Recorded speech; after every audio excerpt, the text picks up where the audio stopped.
Hello everyone, thank you for joining us on this edition of The Insight. I am Babli Jonathan and we are coming to you from our headquarters in Cameroon's economic capital, Douala. Today we are looking at the evolution of the security crisis in the northwest and southwest regions of the country and its spillover effects in other regions of the country, notably the west region, which is close to one of the regions, the northwest region of the Republic of Cameroon. Earlier this week, armed men said to be separatist fighters stormed a market in Bamenyam, a locality in Galim subdivision in the Bambutus division west region of the country, killing 9 persons, injuring several others, destroying homes, looting businesses, and stealing motorcycles. Several persons are said to have been kidnapped during that assault on the population of Bamenyam in the west region of the country, and later a wave of panic swept across Galim and Buda, which are 2 subdivisions in the Bambutus division in Buda. Information went viral on social media of an alleged planned separatist attack in that part of the west region of the country, and panic caused some schools to shut down as parents rushed to the schools to take their children home, while in Galim several schools did not go operational because of 2 vehicles that were found burnt down by unidentified persons, and it was attributed to separatist fighters from the northwest region of the country. We'll be looking, of course, at the way out of this situation that's been pulling on for more than 6 years now in the crisis-stricken northwest and southwest regions of the country. Stay with us and meet our guest in some few seconds.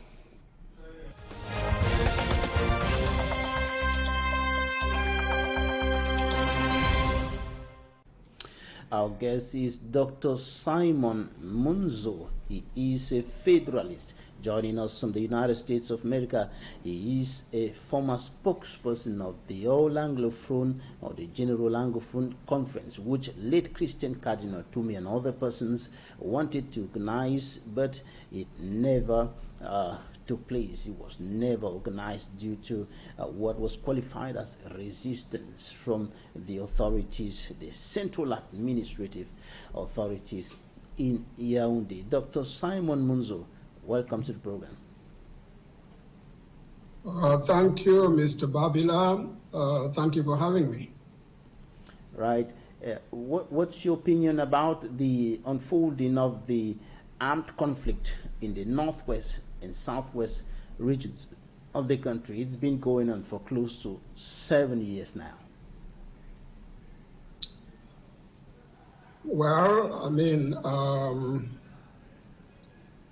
since the beginning of this crisis in 2016, my position has been clear, and everyone knows that my preference is for a quick end to this war, which is now in its 7th year, meaning evidently that the appeals that some of us made, both within Cameroon and outside Cameroon, or from outside Cameroon, for the belligerents to end hostilities have not been listened to. So obviously, if there is no peace, then we can expect an escalation in hostilities.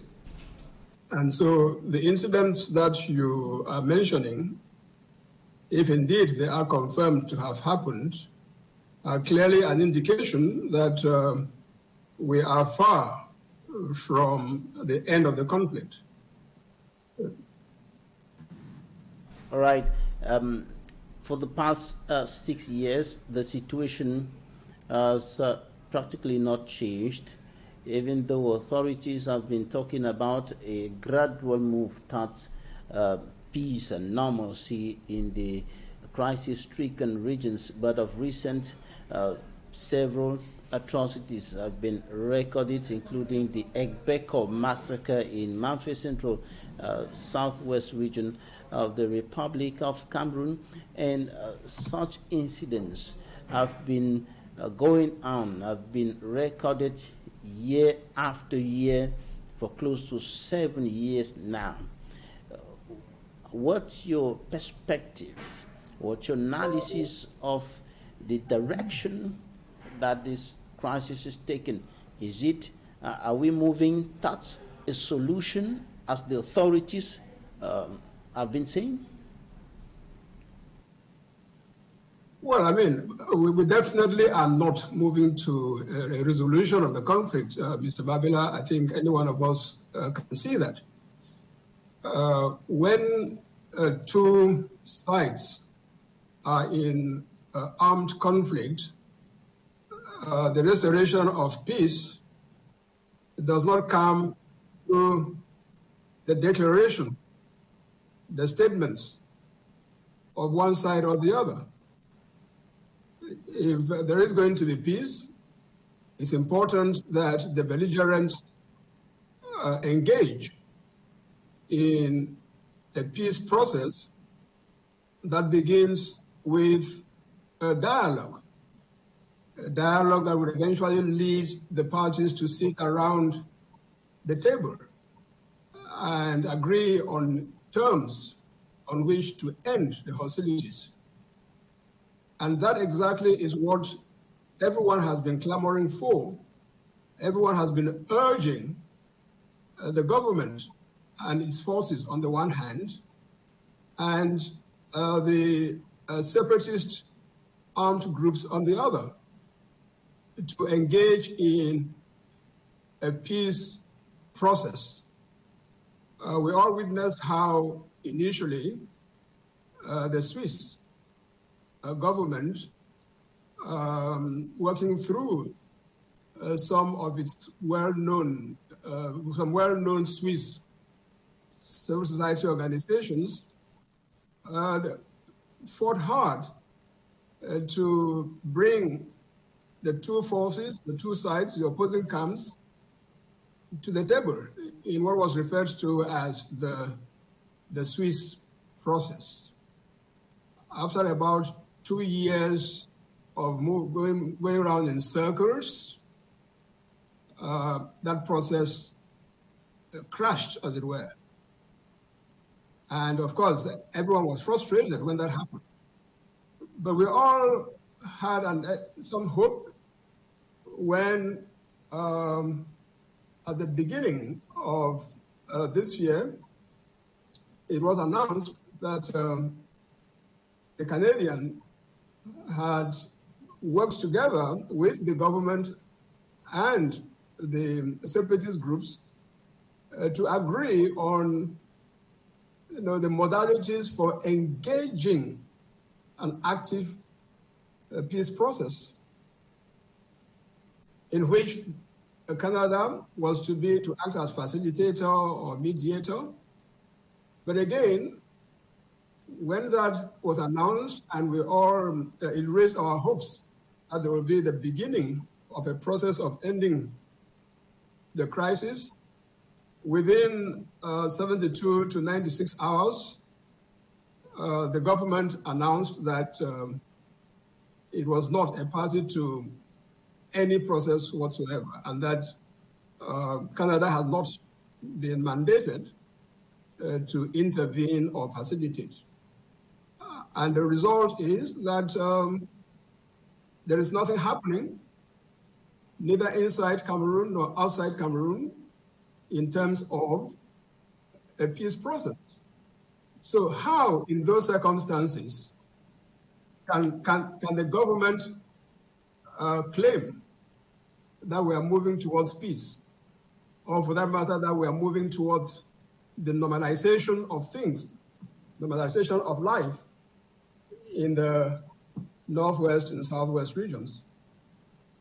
So once again, I'm saying that it is not enough for the government to make claims about the restoration of peace. Nor would it be enough for the separatists to make such a claim if they were to make such a claim. The rest of us are there. We observe the reality. There are people who feel the reality in their villages, on their farms, in their markets, and elsewhere. It is clear to everyone that there is no peace yet in the northwest and southwest regions. Among those who spearheaded the initiative for the organization of an all-Anglophone conference with late Christian Cardinal Tumi, and it never worked. Now there are calls. One of such calls coming from Barrister Tamfu Richard calls for an urgent organization of that conference. An urgent call. He says that it is very urgent, it is crucial for all Anglophones to come together at this point in an all-Anglophone conference or a general Anglophone conference, whatever it may be called. First of all, let's go back a little bit to see why it failed. Why you, Christian Cardinal Tumi, Eli Smith, and other people couldn't organize that come together of Anglophones. Well, it's interesting to hear that Barrister Tamfu is issuing a call for the organizing of an Anglophone conference. Now, but what does he intend to do about it, or how does he intend to proceed? Because we have to get out of an unending circle or cycle of chorus. When are we going to go beyond chorus and actually engage action towards what the objective that we seek? If it is to hold an Anglophone conference, it's not sufficient to call for one. Now, Mr. Babila, the need for Anglophones to meet is a long-standing one, and it is well recognized. So at this point in time, it is not sufficient for anyone to issue a call for Anglophones to meet or for an Anglophone meeting. That is a necessity, and everyone knows that. Why is it a necessity? There is an Anglophone problem in Cameroon, and it has been there virtually since our two territories came together in 1961. So it's only, if you like, an imbecile who would deny the reality of the Anglophone problem in Cameroon. And if there is a problem, there is a need for a solution. And with regards to the Anglophone problem, we have consistently suggested that you are not going to solve that problem without having a national conference on the Anglophone problem. There has to be a national conference on the Anglophone problem, whether in the context of a conference that is devoted exclusively to the Anglophone problem, or in the context of a conference that is called to examine the problems of governance in Cameroon as a whole, because there are problems of governance in Cameroon as a whole. And within that general conference on Cameroonian governance as a whole, we devote a major segment to examining and propounding solutions to the Anglophone problem. So it is a necessity to have a national conference on the Anglophone problem. However, it is also clear that towards that goal, before you get to a national conference on the Anglophone problem, Anglophones amongst themselves need to meet to prepare their position to take to that conference. Okay? And why is that necessary? This is necessary because since 1972, with the division of what used to be the West Cameroon into the so-called Northwest Province, now region, and the Southwest Province, now region, there isn't any institution, there isn't any authority that is common to both the Northwest and Southwest.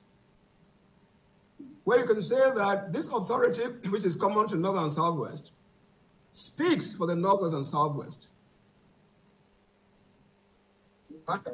When we had a government in Boya, you could say that anything concerning West Cameroon would be handled by that government. When we had a national assembly, when we had an assembly in Boya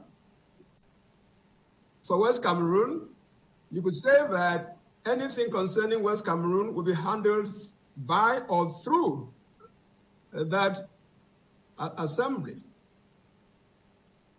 But since 1972, there is not a single institution that is common to the Northwest and the Southwest. Therefore, when there is a need for the Northwest and Southwest to meet to resolve a common problem,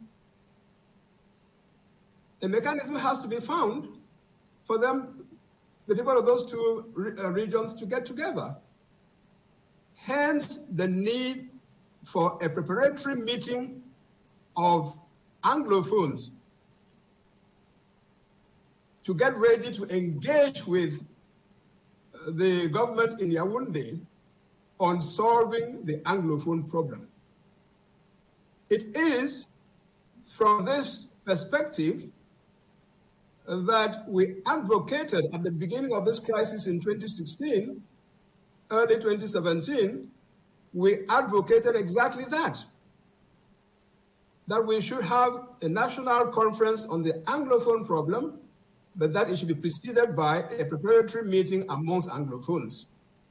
And it is this idea which I took to various quarters seeking the convening of an Anglophone General Conference that eventually led to Cardinal Toomey, the moderator of the PCC, the Imam of the Central Mosque in Bamenda, the Imam of the Central Mosque in Boya, and we had at some stage gotten the assurances of the participation of the executive president of the Cameroon Baptist Convention, and so on. Mr. Babila, the history is there. The facts are there. The documents are there.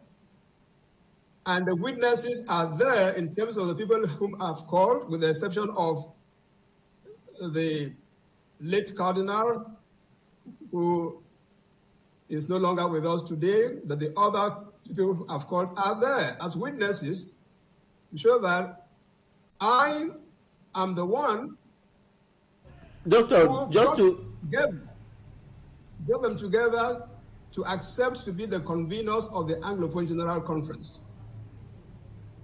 And when they accepted to do that, and they invited me to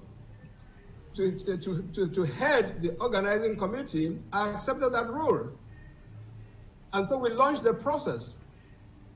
But the initiative was opposed by the government on one side but even more ferociously by the separatists. Okay? And that explains why it was stifled. Now, I can assure you that if we had gone on as Anglophones to hold an Anglophone General Conference as it was proposed then, in 2018, 5 years ago, the ground would have been laid for a constructive engagement with the government of Yaoundé to resolve the Anglophone problem. Okay, Dr. Simon MUNZU, what is needed now? What is needed now for that conference to hold? If you so exists, how should we proceed? So I'm happy to hear that Barrister Tamfu, for one, is calling on this to happen. But as I said earlier, let's not limit ourselves to issuing calls. If Barrister Tamfu and anybody else so minded, if we're all serious, then it's important that a critical mass of actors come together and effectively engage a project, I would call it a project, for bringing Anglophones together in a conference in which they will prepare their position with which to engage the government. And when I say Anglophones, we recognize the disparity of differences of opinion, of position, and so on within the Anglophone community, Northwest and Southwest, those who are federalists, those who say they are in favor of the unitary state, those who are for separation, and so on. Now, we need to sit somewhere at some point, examine all these options that are on the table, and at the end of the day, agree on something. And it is that something that will serve as the platform on which to engage with the authorities in Yaoundé if we are to have a peaceful resolution of this problem. So, I mean, I can only wish Mr. Tamfu well, but I would invite him to go beyond making a call and put forth concrete proposals if he has any. The question now is, what is needed for another attempt not to fail? What is needed for that conference to hold now? Well, as I said earlier, the biggest problem facing the Anglophones in Cameroon is that they do not have any representative institution that speaks for them, acts for them,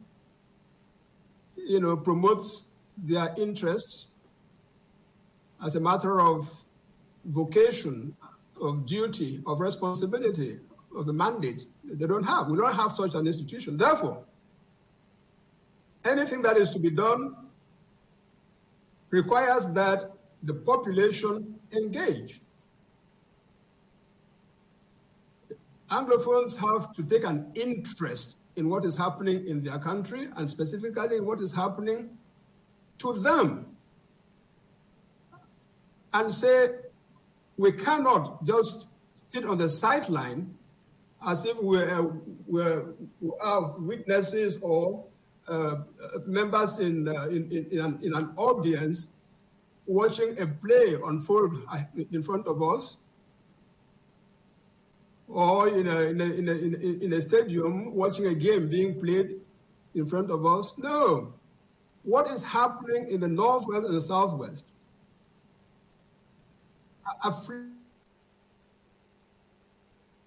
Where are our chiefs? Where are our political leaders?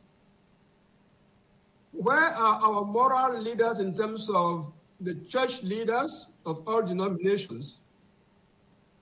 Where are all these youth whom we rightly ought to consider as the Cameroon of tomorrow? What are they saying with respect to how this conflict is affecting them. What are traditional rulers, if they say that they are the natural, God-given rulers of the people? What are they saying? What are they doing when all this is happening to their subjects, to their population? The leaders of the Catholic Church, the leaders of the Presbyterian Church, the leaders of the Cameroon Baptist Convention in the Northwest and Southwest, the leaders of the Muslim communities in the Northwest and Southwest, civil society organizations in the Northwest and Southwest. Why is everybody sitting on the fence? Because as long as you continue to sit on the fence, the solution is not going to come. Don't expect that Yaoundé, that is responsible through its system of governance for the marginalization, domination, subjugation, assimilation of Anglophones, is the one that's going to take the initiative on its own to find a solution. But Mr. Babila, to your question, I don't see any answer other than the population of the Northern and Southwest, taking into account all those components that I have mentioned,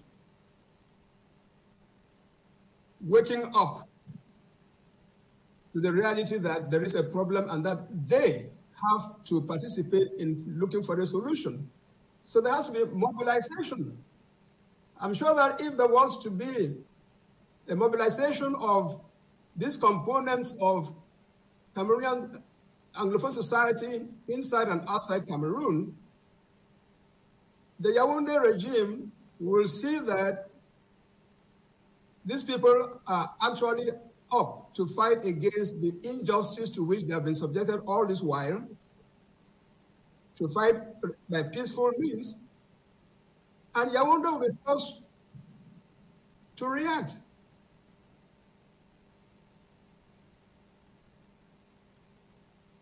You are a federalist.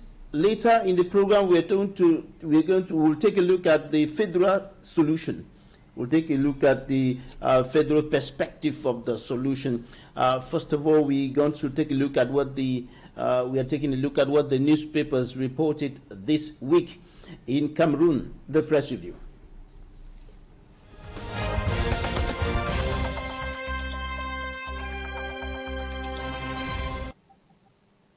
With the Guardian Post, the English-speaking daily or the English language daily newspaper reports the spilling over of the Anglophone crisis into the west region of Cameroon. It exclaims suspected Amber fighters spill blood in the west region again. The armed men attacked a market in Bamenyam village in the Galim subdivision in the Bambutus division, where 9 persons were shot dead, several others injured, some persons reportedly kidnapped, houses destroyed, businesses looted, and motorcycles stolen. Municipal update says government goes tough as Amber fighters killed 9 persons in Bamenyam. And of course, you have that story in municipal updates. Another newspaper calls for the talks about parliamentarians calling for the Defense Commission. That is, the call came from parliamentarians who are demanding for greater solutions or better still. Cameroon Tribune highlights the call for higher security measures to address the security challenges in different parts of the country, especially in the crisis-hit regions. The call came from parliamentarians, members of the Security and National Defense Commission of the National Assembly during a working session with officials of the Ministry of Territorial Administration. Southwest chiefs want government to change strategy on Anglophone crisis. The Post reports that after condemning gruesome killings in the northwest and southwest regions, notably the Manfe massacre. Traditional authorities of the southwest region urged government to review its strategy with regards to the resolution of the Anglophone crisis. On the front page of Cameroon Insider, members of parliament push for more resources and political will to boost the fight against corruption. Municipal update: Ndian Senior Divisional Officer delivers President Paul Biya's support to vigilante groups in the southwest region. Vigilante groups in the southwest region received some equipment and financial aid said to have been given by the President of the Republic for the fight against insecurity in that administrative unit. The Horizon newspaper talks about a scandal, a sexual scandal in Kaskumba in the southwest region of the country, and the paper exclaims, Kaskumba sex scandal, accused found guilty. Newswatch: political battle in the northwest will be tough, governor tells CPDM Secretary General Jean Kwete. The governor of the northwest region is reported here to have told the Secretary General of the CPDM, the Cameroon People's Democratic Movement, Jean Kwete, that the political battle, notably with regards to the upcoming elections in 2025, will be tough in the northwest region of the country. The Guardian Post newspaper: Cabral Libi in trouble as leadership tussle rocks the Cameroon Party for National Reconciliation.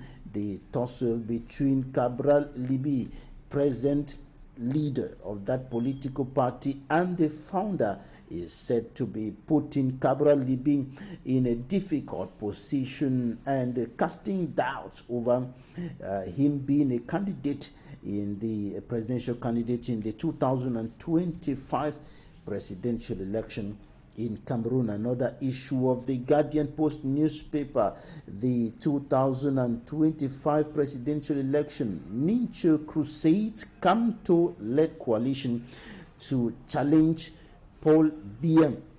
This information in the Guardian Post newspaper is suggesting that the Honorable Member of Parliament, Jean-Michel Ninche, president of the FCC political party, a new political party, is crusading for a Kamto-led coalition to unseat President Paul Biya, and the paper is celebrating its 22 years of resilience. And another issue of the Guardian Post newspaper says that the Ministry of Finance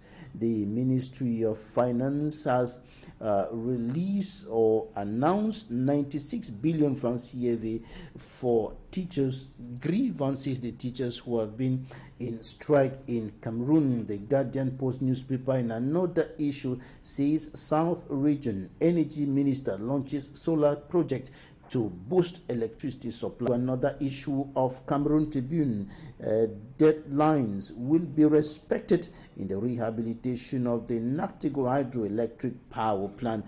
This is information made public by Cameroon Tribune, indicating that the deadlines as far as the rehabilitation of the Nactigal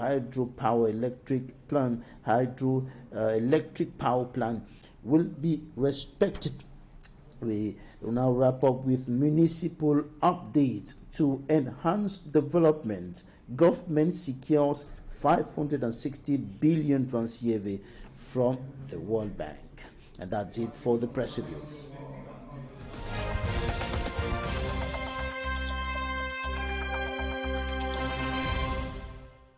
We are still with our guest, Dr. Simon MUNZU, joining us from the United States of America. Dr. Simon MUNZU, what's your take on the spilling over of the Anglophone crisis to other parts of the country, notably the West region? The Guardian Post reported the killing of about 9 persons. Killing of 9 persons in Bamenyame village in Galim subdivision in the Bambutus division, west region of the country, by alleged separatist fighters who are said to have crossed over from the northwest region to attack a market in that locality. Well, Mr. Babila, as you say, this appears to have been done by what you call alleged separatist fighters. Because part of the trouble we have in the context of this crisis is that we don't even have reliable mechanisms from which to obtain good, accurate information. When an incident happens, we have those who impute it, ascribe it to separatists. We have separatists denying that it is they who carried out the operation. And at the end of the day, we citizens are at a loss as to what are the true facts of the situation. And so we cannot speak confidently with respect to who carried out these attacks in the localities in the West region to which you refer, and which you rightly qualify as alleged separatists. But having said that, if these acts are indeed the action of separatists, then obviously it marks an escalation, a worsening of the armed conflict, because that would point to the spread, the territorial, geographical spread of the conflict, which until now has been confined to the northwest and southwest regions. But if separatists begin to make incursions into the west region, then of course that marks an escalation in the conflict, a worsening of the conflict, spreading it to other parts, other regions of the country. And that could well be because haven't we heard, you and I listening to videos and audios coming from the separatist camp, we have heard separatist leaders, notably someone like Chris Anu, repeatedly urge their fighters to take action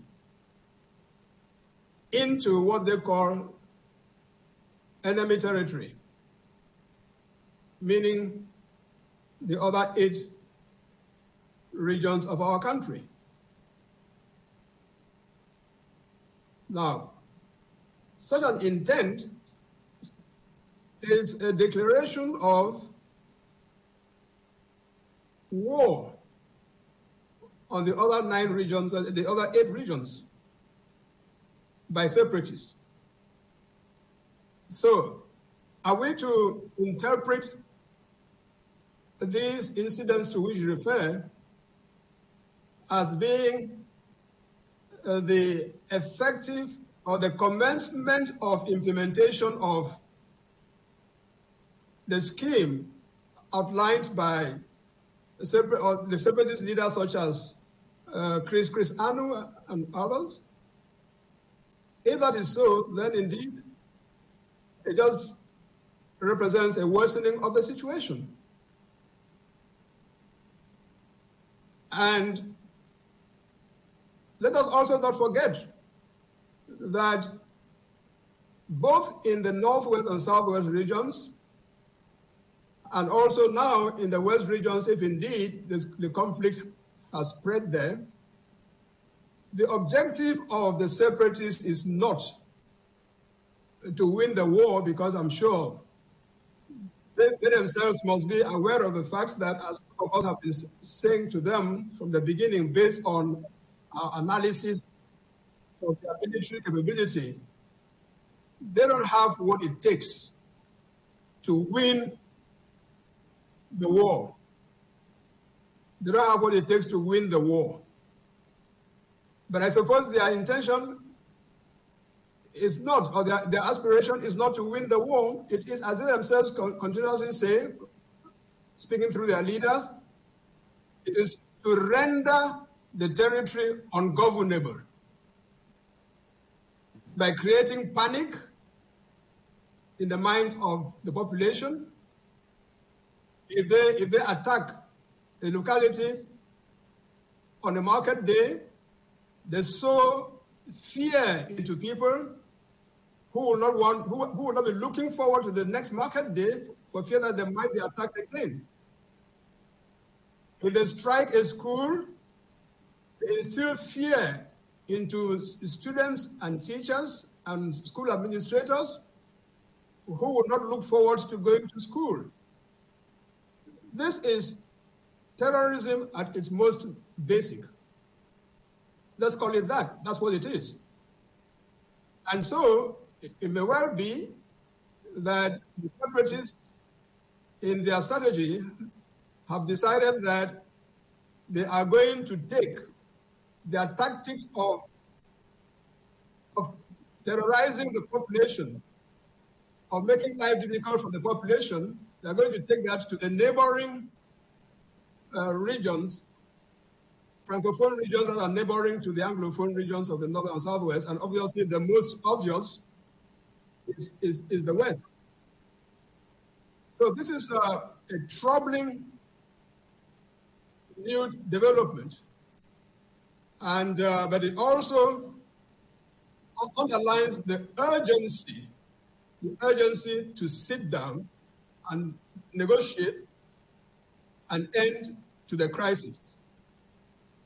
And I would therefore continue to urge the parties, the government and the separatists, to put an end to the suffering of the population, which has lasted too long already, 7 years and counting.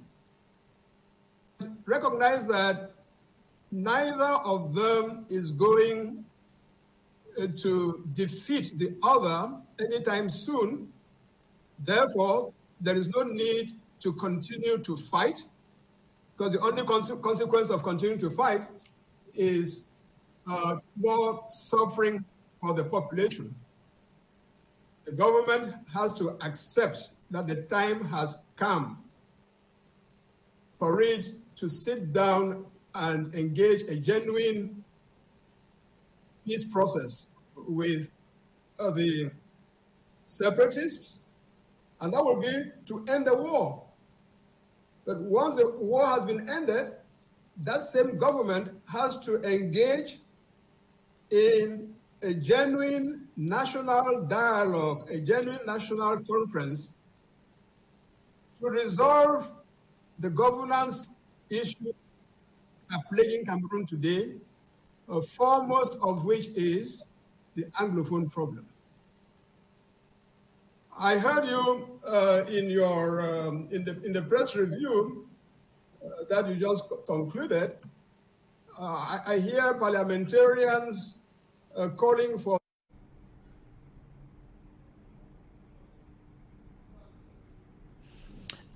Right, Dr. Simon MUNZU, you mentioned panic, and there was eventually panic in the Buda and also in Galim, two subdivisions in the Bambutus division.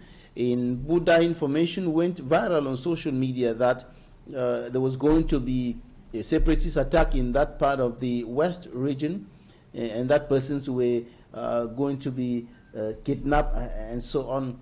And it created panic, parents running to schools to take their children back home, and several schools had to shut down. While in Galim, because of two vehicles that were found burned to ashes, several schools did not open, and students couldn't go on with academic activities because of that wave of panic that went across the two subdivisions of the Bambutus division. What's your analysis of this?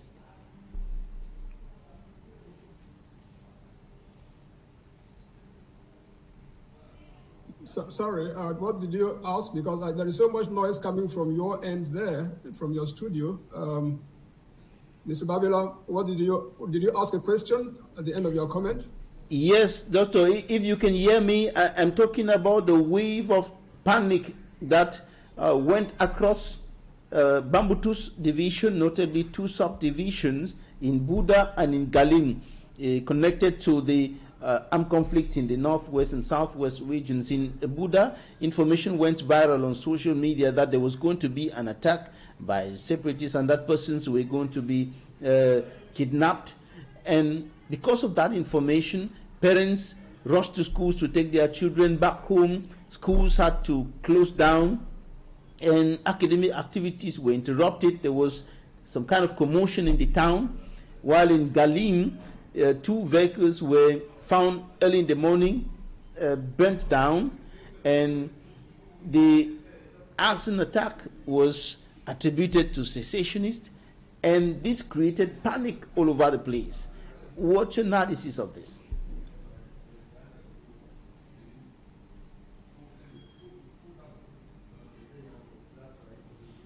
Well, I mean, that just reinforces the point I was making earlier, that what we may be seeing is the implementation of a strategy that consists in simply sowing fear in the hearts and minds of the population, with a view to quote unquote rendering the territory ungovernable. So these are typical actions of, if you like, insurgent forces when they know that they cannot engage the opposing military openly in a battle with lines, identifiable battle lines. They resort to acts of terrorism, which consist in creating a psychosis of panic amongst the population. So this obviously is the new tactic that separatists are adopting, and we know how difficult it is to fight that kind of enemy in an asymmetric war that this is becoming, because you don't know when they will strike, you don't know what targets they will choose at a particular moment. You are required to be, if you are going to confront them, you are required to be constantly on the alert in practically every social institution, schools, churches, markets, and so on. Something which they know the government, not just that of Cameroon, but any government and its forces cannot possibly post a gendarme or a policeman or a soldier everywhere. So there will be soft targets which separatists adopting these tactics would want to strike, if only from time to time, but to maintain a sense of permanent insecurity amongst the population. And that's all they want, just create that sense, paralyze activities and so on. So this is not a phase of the quote unquote war that we would want to see engaged, because it becomes very difficult to deal with that kind of insurgency. But at the end of the day, once again, at the end of the day, the urgency is in respect of ending the conflict. And it is very easy to end this conflict if only there were political will to address the root causes of the conflict. Because after all, what is the root cause of the conflict, Mr. Babila?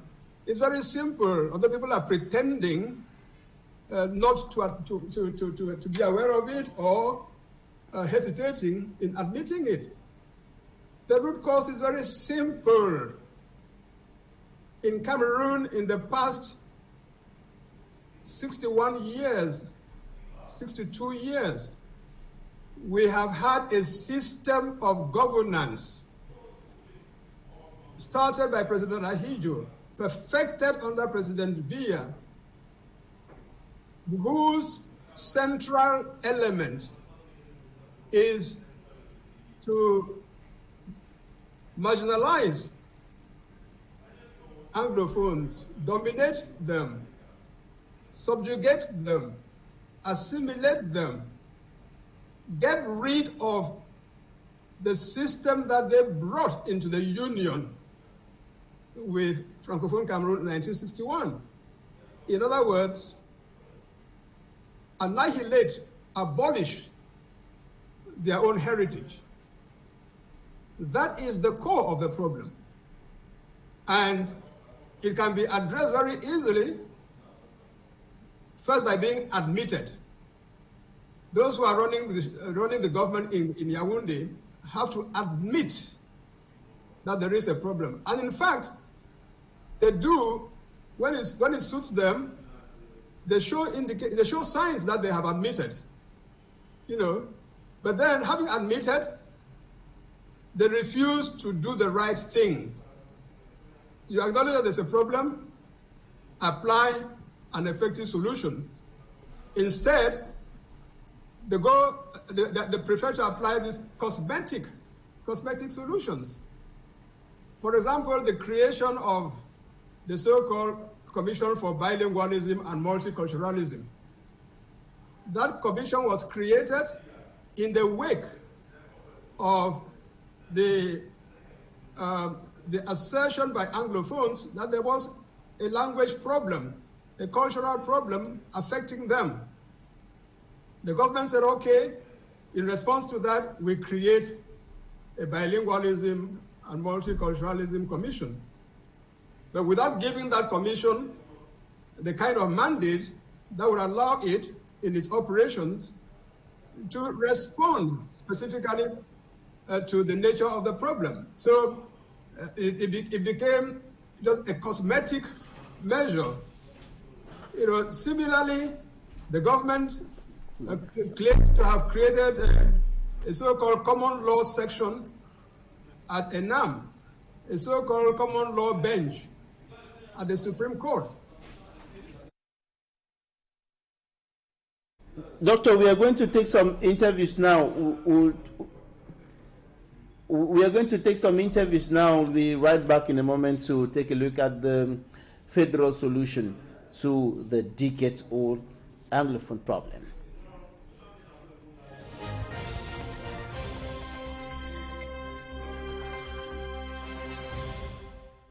Security, well, it's not the best because we see all these young people. Mamu is the end of Boya subdivision, bounded with Equinoxe, which is Boyuka. So we cannot say we feel free here. Things are so dear.